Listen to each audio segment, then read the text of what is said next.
Ready হয়ে নিয়েছি আর এখন বাজে সকাল 9:40। একটু দেরি হয়ে গেছে, 10:10-এর ট্রেন। তাড়াতাড়ি করে বেরোই। রান্নাঘরে, ঠাকুর ঘরে, দেওয়ালে, কাচে, পাথরে, এটা টাইলসে, পট্টি, প্যারিসে, এটা ফাটবে না, ছিঁড়বে না। দেখুন এমনই কিছু জায়গা আছে ছিদ্র করা যায় না, যেমন কাঁচ, পাথর, টাইলস, পট্টি, প্যারিস, এগুলো ছিদ্র করছেন, করবেন না। এটা মশারি চলে এলাম মধ্যম গ্রামে। মধ্যম গ্রামে আমার দাদা আর দিদির বাড়ি, মাসির ছেলে মেয়ের। আর প্রতি বছর এই শিব চতুর্দশীর পরের দিন যে অমাবস্যা হয়, এই অমাবস্যায় দাদার বাড়িতে মা তারার পুজো হয়। এখানে প্রতিষ্ঠা করা মা তারা রয়েছে। এখন প্রায় ঘড়িতে দুপুর 12:15 মতো বাজছে।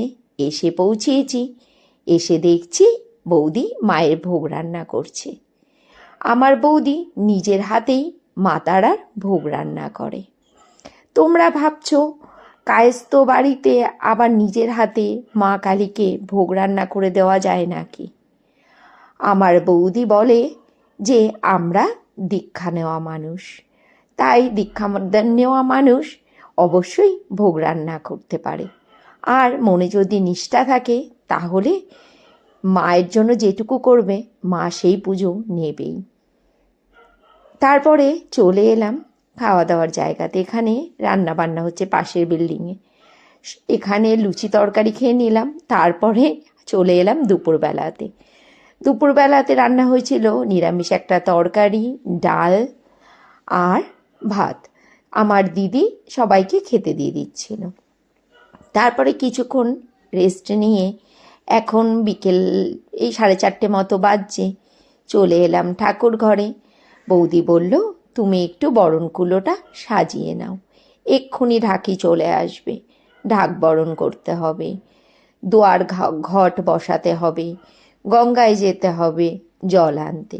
গঙ্গা তো না, এইখানে রয়েছে পুকুর, সেই পুকুরে মায়ের জন্য জল আনতে যাওয়া হবে। এই যে ঘট, এই ঘটের জল বিসর্জন দিয়ে আবার নতুন করে জল আনা হবে, তারই তোড়জোড় চলছে। আমি হাতে হাতে বৌদির সাথে সব গুছিয়ে দিচ্ছিলাম। আর রূপের খুব ইচ্ছা ছিল সবাই হলুদ পোশাক পরে যাবে মায়ের জন্য জল আনতে। আমি আবার রূপকে মজা করে বলেছিলাম, কেন রে, তোর বিয়ে নাকি যে সবাইকে হলুদ পোশাক পরতে হবে? সে একদম ড্রেস কোড বেঁধে দিয়েছিল। জল ভরতে যাওয়ার সময় হলুদ ড্রেস, আর পুজোর সময় সবাই সাদা লাল কালারের কাপড় পোশাক পরতে হবে। আমার আর কাজের তাড়নায় সাদা লাল পোশাক পরা হয়নি, ওই হলুদ শাড়িই পরেছিলাম। বৌদি দিয়েছে আমাকে গুরু দায়িত্ব, মায়ের ভোগ সাজানোর। আমি তো কিছুতেই মায়ের ভোগ ছোবো না। বৌদি বলল, না, মা এবার তোমার হাতেই খাবে, তুমি মায়ের ভোগ সাজিয়ে দাও।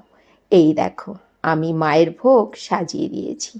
বৌদি অনেক কিছু রান্না করেছিল, 5 রকম ভাজা, আলুর দম, পনির, তেঁতুর ডাল, মুগ ডাল, অন্ন, লুচি, সুজি, পায়েস, নাড়ু, চাটনি, কিনা ছিল মায়ের ভোগে। আর এখানে হচ্ছে খাওয়া দাওয়া, প্রচুর লোকের আয়োজন ছিল, প্রায় 500-600 লোকের নেমন্তন্ন ছিল।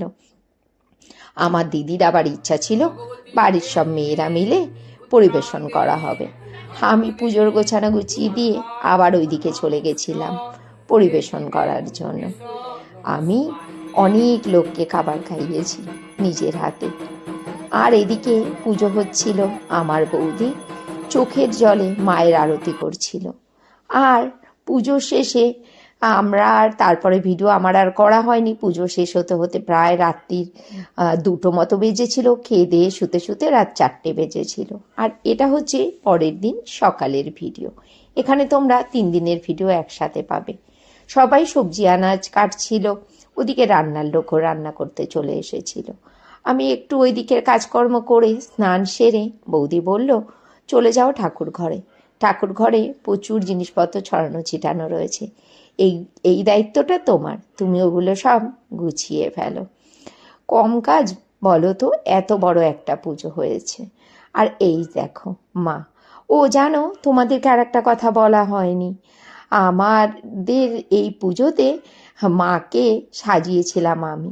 সেই দায়িত্বও আমার উপরেই পড়েছিল। আর ওই ভিডিও তোমরা শর্টসে পেয়েছো। আর এই দেখো রূপের গোপুসোনা, কত বড় গোপুসোনা। আমি রূপকে বলেছি, একবার তোর ভাইকে নিয়ে আমাদের বাড়িতে আসিস রে, আমার খুব ইচ্ছে তোর গোপুসোনা একবার অন্তত রানাঘাটে যাক। আর এখন প্রায় ঘড়িতে দুপুর 12টা মতো বেজে গেছে। ওদিকে দুপুরে রান্না বান্না হচ্ছে। এর দুপুরে রান্নায় ছিল ডাল, লাউ শাক, কাতলা মাছের কালিয়া, চিকেন। সবাই ব্যস্ত, কেউই একটু সময়ের জন্য দাঁড়াতে পারছে না।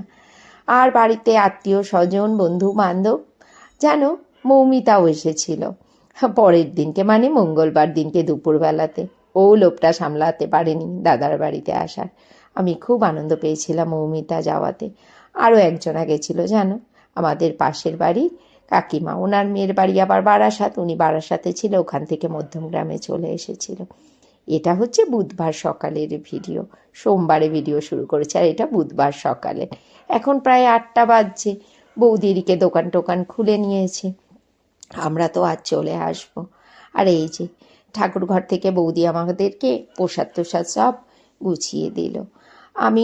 আমাদের আসার কথা ছিল বিকেলে, কিন্তু বিকেলের দিকে ট্রেনে প্রচণ্ড ভিড় হয়, তাই সকাল সকালই বেরিয়ে পড়লাম। আর এই বাসনগুলো দেখো, ঠাকুরের সব বাসন কিন্তু আমার বৌদির নিজের, কোনো বাসন ভাড়া করে না, সব নিরামিষ বাসনগুলো বৌদির নিজেরই।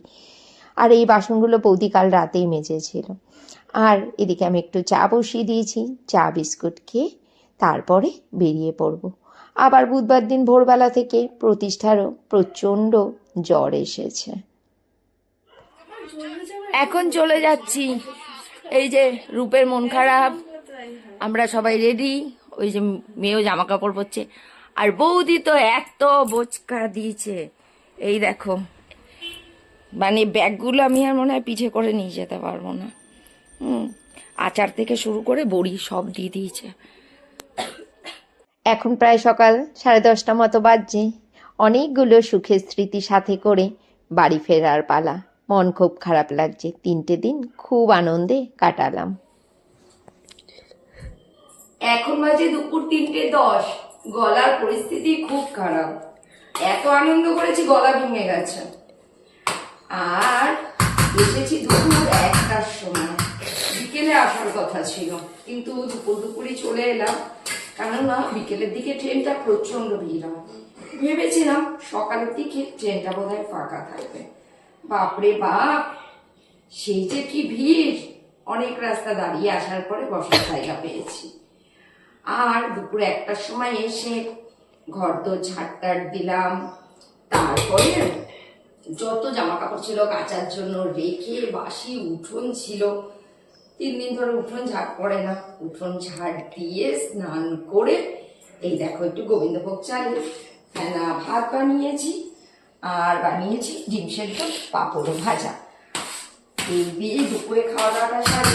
রাতের বেলা আবার কি খাবো সেটা রাতে চিন্তা ভাবনা করবো। 2 রাত্রি ঘুমাইনি আনন্দের চোটে, খেয়ে দিয়ে এখন একটু টানা দেবো ঘুম।